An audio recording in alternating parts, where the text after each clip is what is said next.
इसने सोचा था कि 8 game weeks in Arsenal will be 11 points ahead of Liverpool but that is the actual reality. Arsenal ने आज नॉर्थ लंदन डर्बी में जीत के स्पर्स को हरा के they are now 11 points ahead of Liverpool and Liverpool drew once again disappointing result for Liverpool. Brighton के लिए बहुत अच्छा रिजल्ट था 3-3। तो भाई this Premier League season is actually pulling off a lot of surprises जो हमने उम्मीद नहीं थी जिसकी। Barca won against Mallorca and now they are first in the table. Madrid का मैच अभी इन हैंड है but for the time being Barca is first in the table. Messi scored yet another free kick and Chelsea में Graham Potter को पहली victory मिली अपनी पर काफी controversial circumstances में। अश्विन ने जो सरप्राइजेस की बात की भाई उसमें एक चीज surprising, Liverpool being down 8th और 9th जहां पे भी है लिवरपूल, लेकिन आर्सेनल बीइंग टॉप उसमें कोई सरप्राइज नहीं है भाई। और सही बताऊं मतलब ऐसे परफेक्ट डे होता है ना, Messi scoring absolutely banger of free kick, भाई क्या फ्री किक मारी है। पीएसजी ने बीट कर दिया नीस को 2-1 एंड एम्बापे में आके आखिरी में गोल मार दिया था। लेकिन भाई पीएसजी हारे या जीते मुझे कोई घंटा फर्क नहीं पड़ता, उससे मेसी की बस फ्री किक देखे ना दिन बन गया। एक होता ना आर्सेनल जीत गई 3-1, बारसा जीत गई और फिर मेसी की free kick, cherry on the top, मजा आ गई देख के। तो पहले आर्सेनल मैच से शुरू करता हूं मैं। आर्सेनल ने जो स्पर्स की कुटाई की है ना भाई, लिटरली कुटाई की है। और अगर आप स्कोर लाइन देखो, should have been a clean sheet for Arsenal. वो जो हमने गोल खाया काफी बेवकूफी वाला गोल था। मतलब उस पे दो तीन लोगों की गलती थी। गेब्रियल का मतलब गेब्रियल की तो एक गलती होती है बड़े मैच में, मतलब उनका करता धरता है, वो नहीं करेंगे तो उनको अगले मैच में टीम में जगह नहीं मिलेगी, इसलिए उनको हम खिलाते हैं गलतियां करने के लिए। तो उन्होंने अपना जो ट्रम्प कार्ड था वो खेल दिया गलती करके। उसके पहले एक जाका का भी था, टच नहीं अच्छा था, रामसेल थोड़ा जबरदस्ती बाहर भाग गया था। चलो ठीक है। Overall at that point of time वो बहुत फ्रस्ट्रेटिंग था क्योंकि 30 मिनट ना इट वाज टोटल आर्सेनल, कुछ नहीं देखने को मिला था स्पर्स की तरफ से, कुछ भी नहीं। एंड 30 मिनट हुए, एक पेनल्टी हुई, इट्स 1-1। लेकिन कोई बात नहीं, उसके बाद भी हमने मैच डोमिनेट किया फर्स्ट हाफ में। उसके बाद उन्होंने कोई चांस क्रिएट नहीं की। एक रिचार्लिसन वाली चांस थी जो रामसेल ने अच्छी सेव की थी, वो ऑफसाइड था या नहीं था वो टीवी पे दिखाया नहीं, तो मैं उस पर कोई कमेंट करूंगा नहीं। वैसे भी सेव हो गई तो कोई फर्क पड़ नहीं रहा इस पॉइंट ऑफ टाइम पे। उसके बाद आते हैं सेकंड हाफ। अब सेकंड हाफ में मुझे लगा ना कि कुछ गेम प्लान चेंज करेगी स्पर्स, क्योंकि स्पर्स वर प्लेइंग वेरी पैसिव भाई, बहुत ही पैसिव खेल रही थी। ना स्पर्स ना आर्सेनल को हाई प्रेस करने की कोशिश कर रही थी, they were just sitting back letting Arsenal come. और उसके बाद जब टर्नओवर ऑफ पोजीशन हो रहा था, they were trying to be quick and hit us on the counter, जो मतलब कॉन्टे ब्रांड ऑफ फुटबॉल है जैसे वो खेलता है। मतलब ट्रांजिशंस में बहुत तेज बिल्डअप करती हैं एंड चांसेस क्रिएट हो रही थी, लेकिन कीपर के साथ 1v1 नहीं आ रही थी। फाइनल बॉल लैकिंग थी स्पर्स की तरफ से। अब सेकंड हाफ में भाई लॉरिस ने अपने हाथों के बीच से एक नटमेग किया बेहतरीन। And Lloris never seems to disappoint, never fails to disappoint us. और भाई मैं कहता हूँ उसमें he is a top keeper, लेकिन उसमें गलतियां हैं and he is prone to a mistake and वो काफी समय से करता आ रहा है। कभी ना कभी वो कुछ गलतियां करता है, कभी डिस्ट्रीब्यूशन को लेके, कभी ऐसे नॉर्मल सेव कर देने चाहिए। लेकिन कोई बात नहीं, हिसूस भैया ने गोल मारा। एंड उसके बाद एमरसन ने क्या किया, एमरसन ने किया सोने पे सुहागा भाई, टू का रेड कार्ड। मैच वहीं खत्म हो गया था। उसके बाद आखिरी के 10 मिनट आर्सेनल भी गेम मैनेजमेंट कर रही थी, स्पर्स भी जिस हिसाब से उन्होंने सब्स्टिट्यूशन किए आपको दिख गया, तो they were not really going for it. स्किप को डाला, सेसेयों को डाला। मतलब अगर आप रिचार्लिसन और सॉन को उतार के एक भी अटैकर नहीं डालते तो आपको पता चल जाएगा आपका इंटेंट कितना है इस मैच में। एंड स्पर्स का भी बात सही है, उनका 2 दिन में चैंपियंस लीग का मैच है, दे वर 3-1 डाउन, अ मैन डाउन। लिस्ट्रिक देखो तो जीतने के एक्सपेक्टेशन थे नहीं। और बस बात ये है, for 90 minutes Spurs did not create a single high quality chance. ठीक है, एक भी चांस नहीं बनाया स्पर्स ने। Shows you the domination. I am भाई proud of this performance. And just भाई आप क्राउड देख लो, was absolutely behind it. Arteta का पैशन देख लो, when he scored the way he was celebrating, भाई वो देखने में मजा आ गया। एक तो सेटिस्फैक्शन होता है अंदर से। एंड ये था कि थोड़े से डाउट्स रेज हो रहे थे after we lost to Manchester United, and हमने दिखा दिया भाई कि we are here to stay. And just absolutely dominated Spurs भाई, जीते नहीं है, कुटाई की है जैसे मैंने पहले कहा। वैसे तो ईएसपीएन काफी मतलब कचरा पोस्ट डालती है, they are used to doing that but ESPN आज एक काफी अच्छी चीज डाली जैका के रिस्पेक्ट में कि जैका ने जो भाई from being booed by his own fans, captain से आर्मबैंड फेंकना, जर्सी पे एक तरीके से डिसरिस्पेक्ट करना, to now being quite an important player for Arsenal, Xhaka has come a long way. तो I think that is something which all of Arsenal fans actually have to appreciate, क्योंकि now they have a midfielder जो वो बेचना चाहते थे पहले but now they are nowhere near to selling, अब now they actually have an asset. तो आपको एक प्लेयर, एक आप कह सकते हो पोजीशन जो फिल करनी पड़ती, you no longer have to fill that position because your player has stepped up and he is delivering on his promise. And I think Arteta got it right by not selling Jacob, क्योंकि वो रोमा से पहले link हो रहा था and Arteta decided against selling him, नया contract दिया and now he is delivering on the promise। और उसकी जो प्रोग्रेसिव थ्रेट है ना, this is a Xhaka which we have not seen at Arsenal before, क्योंकि वो हमेशा पीछे रहता था। now he has the license to go forward which has been enabled by Partey। तो Xhaka उसमें he constantly threat दे रहा है एंड आज उसके गोल से completely justified that. And I think one more player which we have to highlight, वो भी पुरानी साइनिंग थी जिसमें आर्टेटा ने finally change stance over him and now he is reaping the rewards, that is William Saliba. क्योंकि Saliba के performance देखो, I think perfect counterpart to Gabriel है, क्योंकि सलीबा की पर्टिकुलर मूवमेंट था जिसपे उसने बॉल ली under pressure, he took a turn in the box and then he took the ball out, distributed it properly।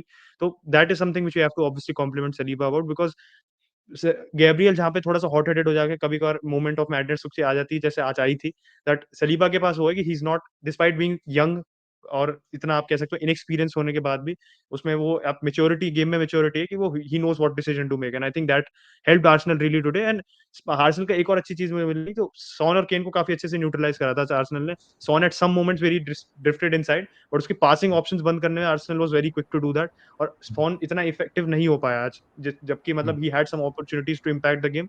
But I think Arsenal ने मतलब game management के हिसाब से बात भी करूं, and in terms of defending shape की बात भी करूं, तो Arsenal did a very good job today. और जैसे जाको को एनेबल करने की बात है ना, जिनचेंको आपको देखो कोई टॉकिंग पॉइंट नहीं उसका आज के मैच का, लेकिन जिनचेंको इज एन एनेबलर फॉर जाका। देखो इन्वर्टेड फुलबैक्स के साथ खेलता मैच देखो तो इट्स पार्टे, एंड वो जो जाका वाली पोजीशन होती है वहां पे जिनचेंको आ जाता है, and then Xhaka has the licence to go forward, build up. आपको कोई लेफ्ट में दिखेगा, आपको कभी आगे बॉक्स में दिखेगा, एंड स्कोर्ड अ ब्रिलियंट गोल। बेहतरीन फिनिश था overall, top of the table.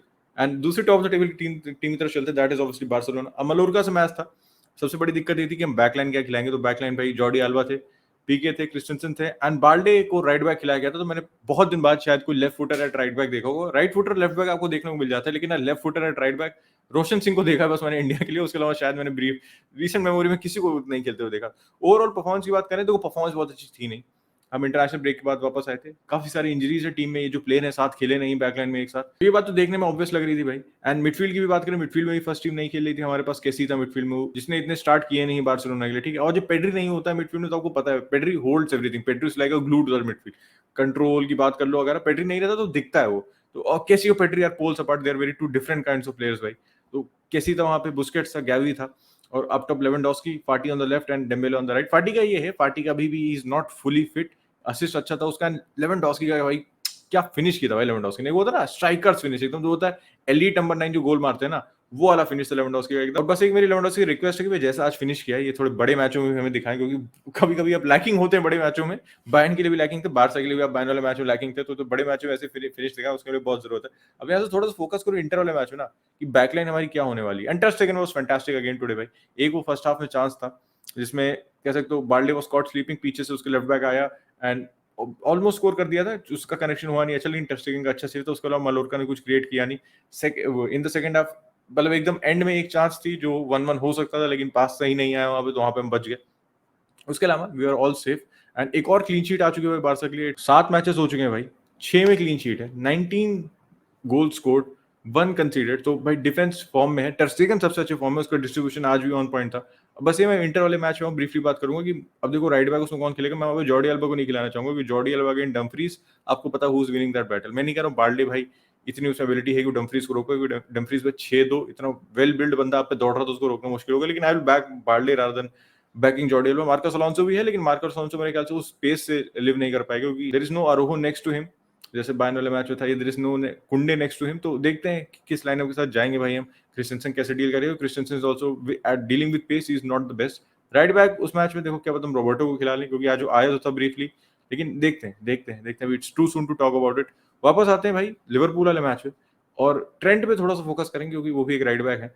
And भाई कसम से उस बंदे को मैं उस बंदे को काट सकता हूँ, मुझे ऐसा लग रहा है। मैं थोड़ा सा ओवर स्टेटमेंट है ये, लेकिन मैं सही बताऊं, on my day I think I can beat him भाई, आई कैन बीट हिम। वो बंदा कोशिश ही नहीं करता है भाई। एक चीज होती है, you are a bad defender, ठीक है, चलो वो मान लिया, एवरीबॉडी इज नॉट, सबकी टैकलिंग उतनी ऑन पॉइंट नहीं होती, सबकी पोजीशन उतनी ऑन पॉइंट नहीं होती, लेकिन वो होती है टेनासिटी की बात होती है भाई, कि आप मेहनत कर रहे हो। मैं कह दूं ना, मैं जेम्स मिलर को राइट बैक स्पॉट पर डाल दूं तो वो तुमसे ज्यादा मेहनत करेगा भाई। एंड अगर वो तुमसे ज्यादा मेहनत कर रहा है तो तुम गोइंग फॉरवर्ड जितने भी अच्छे हो, लेकिन जो तुम्हारा रोल है उसको तुम अगर सही से नहीं कर रहे हो ना, तो you are not fit to play in that team. अब लिवरपूल के साथ दिक्कत है, उनके पास कोई राइट बैक है नहीं, उन्होंने नेको विलियम्स को बेच दिया, किसी को अंदर लाए नहीं। और अगर आप गोल्स देख लो भाई, वो बंदा भागता ही नहीं है यार, वो it's so irritating to watch. I am not Liverpool fan, लेकिन इतना इरिटेटिंग होता है ना उसको देखना, कि आप पहला गोल देख लो, इतनी आसानी से बीट हो गया। सेकंड हाफ में एक चांस थी, उनका कोई विंगर था, मुझे याद नहीं आ रहा, ब्राइटन का एशियन विंगर था भाई कोई, वो आया, मतलब एवरी कोई भी बंदा होगा ना 1v1 ट्रेंड, उसको दिमाग में पहली ही बात आ जाएगी, I can beat this man, because if I beat him he is never gonna track back. और अगर आपके बगल से रनर निकल रहा है, he is never gonna track back. आप चाहे यूनाइटेड वाला मैच देख लो, उसमें इलांगा उसके बगल से निकल गया, ही इज जॉगिंग भाई, वो बंदा बगल से जा रहा है तेरे, तू राइट बैक है, अगर तो उसको नहीं रोकेगा, he puts in a cross and United score. But उसको चूतियों कोई फर्क ही नहीं पड़ रहा भाई। एंड मैं पता नहीं कैसे सम अप करूं उसकी परफॉर्मेंस, लेकिन आई am not sure how is still starting at the Liverpool team. Going forward बहुत कुछ प्रोवाइड करता है, ठीक है मैं मान रहा हूँ, लेकिन अगर आप अपने बेसिक्स नहीं सही से कर रहे हो ना, तो आप हर्ट करोगे। और आज के मैच में दिखा जब कि अगर वैन डाइक ऑन फॉर्म नहीं है, आपका डिफेंस सेटल नहीं है, तो आपको ट्रेंट के साथ मेरे ख्याल से स्टार्ट नहीं करना चाहिए, या फिर उसकी पोजीशन चेंज करो भाई अब मेरे हिसाब से। मतलब अगर लिवरपूल पे इस समय एक ऑन फॉर्म जो गोमेज होता तो they could have risk dropping Trent and Klopp ने डिफेंड भी किया था काफी ट्रेंट को, उसने अपने पोस्ट मैच प्रेस कॉन्फ्रेंस में बोला भी था कि ट्रेंट का जो स्टाइल है ही इज आर मतलब फॉर गोइंग फॉरवर्ड हमारे जो फर्स्ट प्रेसिंग होती है, इनिशियल प्रेसिंग होती है, उसमें ट्रेंट बहुत हेल्प करता है। Trent is doing that, but इस समय दिक्कत ये है कि जो लिवरपूल का पूरा style it's a very high risk high reward type of playing style, and वो स्टाइल तभी सक्सीड करता है जब अगर आप रिस्क ले रहे हो तो देयर आर अदर प्लेयर्स जो उस रिस्क को मिनिमाइज करने के लिए बिल्कुल ऑन फॉर्म इफेक्टिवली खेल रहे हैं। आप चाहे वो वैन डाइक की बात करो, चाहे वो जॉर्डन हेंडरसन की बात करूं, चाहे मिडफील्ड में I talk about every player.